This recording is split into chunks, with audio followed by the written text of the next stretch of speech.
കഥ പറയാം. തൻ്റെ ഭക്തന്റെ വാക്കുകളെ സത്യമാക്കാനായിട്ട് ഗുരുവായൂരപ്പൻ എന്തും ചെയ്യും. അങ്ങനെ ഒരു കഥയാണ് കേട്ടോ. കൊമ്പുള്ള തേങ്ങയുടെ കഥയാണ്.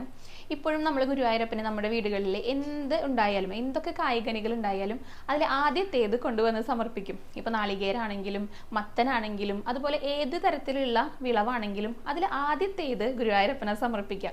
അതേപോലെ തന്നെയാണ് കേട്ടോ. ഇവിടെ അടുത്ത് തന്നെയുള്ള ഒരു ദേശത്ത് ഒരു വീട്ടുമുറ്റത്ത് പുതിയൊരു തെങ്ങ് ചൊട്ടയിട്ടു. അതായത് അതിൽ നാളികേരം ഉണ്ടാകാനായിട്ട് തുടങ്ങിട്ടോ. അപ്പൊ തന്നെ അത് കണ്ടപ്പോൾ സന്തോഷം കൊണ്ട് അവിടുത്തെ ഗൃഹനാഥൻ ഇതിൽ ആദ്യം ഉണ്ടാകുന്ന ആ ഒരു നാളികേരത്തിന്റെ കുല അത് ഗുരുവായൂരപ്പനുള്ളതാണെന്ന് പ്രാർത്ഥിച്ചു. ഗുരുവായൂരപ്പനെ സമർപ്പിക്കാമെന്ന് പ്രാർത്ഥിച്ചു കേട്ടോ. അങ്ങനെ ഇരിക്കുകയാണ്. ഇതിങ്ങനെ വളർന്നു വരുന്ന സമയത്ത് അവിടുത്തെ ഒരു ജന്മി ഈ കുലകളെ കണ്ടു.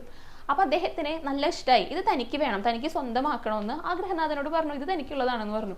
അപ്പൊ ഗൃഹനാഥൻ അത് നിരസിച്ചു കേട്ടോ. അദ്ദേഹം പറഞ്ഞു, ഭക്തിയോട് കൂടി തന്നെയാണ് പറയുന്നത്, ഇത് ഗുരുവായൂരപ്പനെ സമർപ്പിക്കാമെന്ന് ഞാൻ നേർന്നിട്ടുണ്ട് വഴിപാടായിട്ട്, അതുകൊണ്ട് ഇത് തരാനായിട്ട് സാധ്യമല്ല എന്ന് പറഞ്ഞു. അത് കേട്ടപ്പോൾ ഇദ്ദേഹത്തിന് പുച്ഛ തോന്നിയത്. കാരണം ഈ ഒഴിവ് കഴിവുകളൊക്കെ പറഞ്ഞപ്പോഴേ പുച്ഛത്തോട് കൂടിയിട്ടാണ് ചോദിക്കുന്നത്. അതെന്താ, ഇത് മാത്രമേ ഗുരുവായൂരപ്പന് കൊടുക്കാൻ പറ്റുള്ളൂ, എന്താ അതിന്റെ പ്രത്യേകത, ഇതിന് കൊമ്പുണ്ടോ എന്നൊക്കെ ചോദിച്ചു കേട്ടോ. അപ്പോൾ ഈ ഗൃഹനാഥൻ പറഞ്ഞു, അദ്ദേഹം ഭക്തിയോട് കൂടിയിട്ടാണ് പറഞ്ഞത്, ഭഗവാന്റെ ഇച്ഛയുണ്ടെങ്കിൽ, ഗുരുവായൂരപ്പന്റെ ഇച്ഛയുണ്ടെങ്കിൽ അതിന് കൊമ്പ് മുളയ്ക്കുന്നു അദ്ദേഹവും പറഞ്ഞു. ഭക്തിയോട് കൂടിയിട്ട് വളരെ താഴ്മയോട് കൂടിയിട്ടാണ് അദ്ദേഹം അത് പറഞ്ഞത്.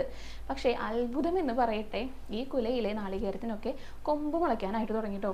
ഇത് കണ്ടപ്പോൾ ആദ്യം ജന്മിക്ക് പേടിയായി, പിന്നെ അദ്ദേഹത്തിന് പശ്ചാത്താപമായി.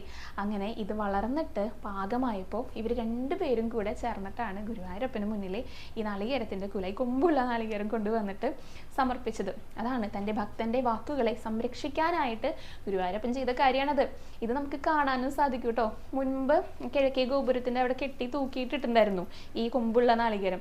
ഇപ്പൊ അത് മ്യൂസിയത്തിലേക്ക് മാറ്റിയിട്ടുണ്ട്. അപ്പൊ ഗുരുവായൂർ വരുന്നവര് മ്യൂസിയത്തിൽ ചെന്ന് കഴിഞ്ഞാൽ ഈ കൊമ്പുള്ള തേങ്ങ കാണാനായിട്ട് സാധിക്കും.